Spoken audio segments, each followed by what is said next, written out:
तो संत रविदास और उसी के समकालीन हुए संत कबीर, इन दोनों ने और इन दोनों का जो संबंध था वो बिल्कुल निचले तबके से था, जिस तबके को समाज द्वारा कई बार बहिष्कार किया गया था।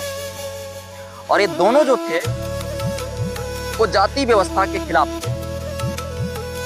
उनका मानना था कि ईश्वर जो है वो किसी मंदिर किसी मस्जिद में नहीं है। कबीर के दोहे में भी देखने को आपको मिलता है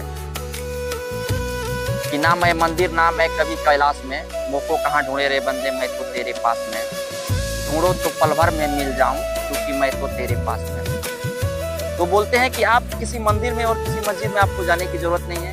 ईश्वर आपके ही अंदर है, निराकार है, निर्गुण है, उनका कोई आकार नहीं है। ये जो मूर्तियां बनाई गई है ये किसी व्यक्ति द्वारा एक मनगढ़ंत के रूप में बनाया गया है, यह दिखाने के लिए कि हमारा इस पर अधिकार है। तो ईश्वर निर्गुण है, निराकार है, उनका कोई आकार नहीं है। वो शुरू से अंत तक रहा है, इसी पृथ्वी पर रहा है। जब पृथ्वी नहीं थी, जब हम नहीं थे, तब भी ईश्वर यहाँ थे। तो संत रविदास ये दलित परिवारों के लिए एक मिसाल बन के साबित हुए और उन्होंने अध्यात्म को समर्थन दिया, अध्यात्म को बढ़ावा दिया। और उनकी मेन जो कोर फिलोसफी रही है वो रहा है कि ब्रह्म, यानी जो ब्रह्म ही सत्य है। आपको उपनिषद का भी अंतिम श्लोक यही मिलेगा, अहम ब्रह्मा अस्मि, कि मैं ही ब्रह्म हूं, मैं ही सत्य हूं। ब्रह्म ही सत्य है और सत्य ही ब्रह्म है, और वो है वो आपके अंदर ही है। यानी ईश्वर कहीं बाहर इस प्रकृति में खोजने पे आपको नहीं मिलेगा। आपको आत्म साक्षात्कार करना होगा, अपने अंदर जानी पड़ेगी, अपनी गहराई में जाना पड़ेगा। आपको हर पल ध्यान पूर्वक साक्ष्य भाव में रहते हुए आप अपने अंदर की आत्मसत्ता तक पहुंच सकते हैं, जहां आपके अंदर ईश्वर का निवास है।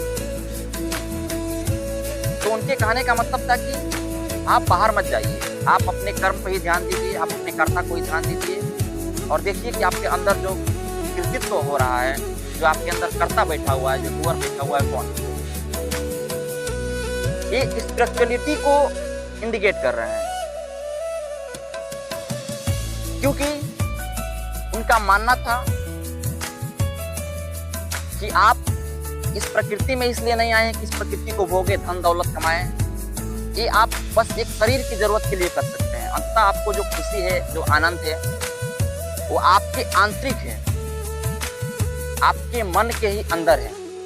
क्योंकि मन को भी शरीर ही माना गया है, मन भी हमारे शरीर का एक सूक्ष्म स्तर होता है। मन के पार जाना होता है, तो मन के पार आपको अध्यात्म ले जाता है। और संत रविदास का अध्यात्म में बहुत बड़ा योगदान रहा है। एक प्रसंग आपको बता रहा हूं उनके बारे में थोड़ा सा। वो अपने ही घर के बाहर उनका जो जूता बनाने का जो दुकान था, उसी दुकान में बैठ के जूता बना रहे थे। तब तक एक व्यक्ति आए, मध्य एशिया से वो व्यक्ति आया हुआ था, खास करके फारस वगैरह एरिया से। और उन्होंने देखा कि यह जो व्यक्ति है वो काफी लगन परिश्रम से काम कर रहा है। तो जो व्यक्ति आया था भ्रमण करने, यात्री के तौर पर, जो यात्री के तौर पे आया था, उसने आया इनके पास, संत रविदास जी के पास, और कहा कि मैंने आपको कई घंटों से गौर कर रहा है कि आप बड़ी ईमानदारी पूर्वक, बड़ी ध्यान पूर्वक काम कर रहे हैं, और आप जूता बना बना के कई बार तो किसी लोग को, किसी राहगीर को ऐसे ही दे जा रहे हैं। उन्होंने कहा कि मैं एक आपको पत्थर दे देता हूँ ना, और आप इस पत्थर को रख लीजिए। रविदास जी को उन्होंने पत्थर दिया और कहा कि पत्थर को रख लीजिए, और जब भी इस पत्थर को आप अपने किसी भी अन्य वस्तु के साथ टच कराएंगे, वह वस्तु सोना बन जाएगा, और आप कुछ दिनों में बिल्कुल आप अपनी इस गरीबी से उमड़ सकते हैं, बाहर निकल सकते हैं, बिल्कुल एक बड़ी बिल्डिंग, एक इमारत खड़ा कर सकते हैं। और वो चला गया। जब वो 1 साल के बाद आया तो उसने सोचा कि मैं जिस व्यक्ति को दिया था वो व्यक्ति बहुत अमीर हो गया होगा, चलिए अब उसी के मकान में ठहरते हैं।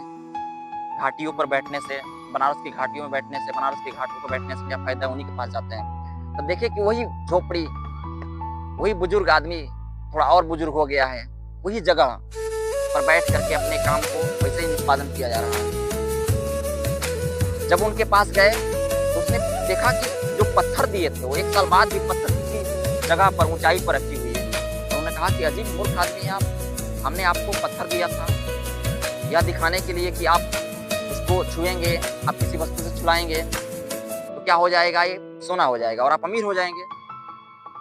तो हंसते हुए संत रविदास जी ने बहुत गहरी बात बोली, कही कि नहीं, मुझे खाने पीने को तो सब कुछ मिल जाता है, जितना जरूरत चाहिए उतना मिल जाता है।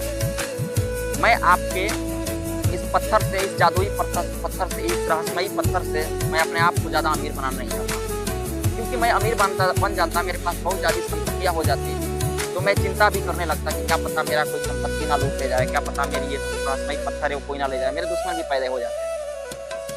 उन्होंने कहा कि मैं चाहता तो धन को प्राप्त कर सकता था, मैं धन को चुनाव कर सकता था, लेकिन अंततः मैंने धन को नहीं, ध्यान को चुना। उन्होंने कहा कि एक समय में आप या तो धन को मानेंगे या तो आप सिर्फ ध्यान को चुनेंगे, यानी आपको दोनों एक साथ नहीं मिल सकता, दोनों में से कोई एक ही मिलेगा।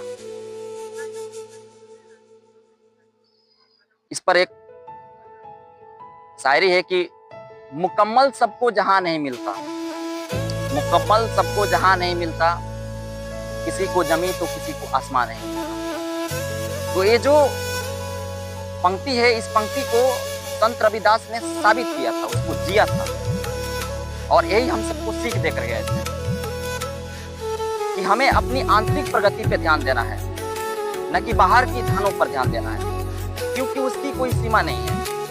आप उसमें डूबते जाएंगे, इंडल्ज होते जाएंगे, बाहर की यात्रा कहाँ तक जाएगी इसकी कोई तय नहीं है, लेकिन आंतरिक यात्रा पर अगर आप ध्यान देते हैं तो आप एक स्थिर आनंद में चले जाएंगे।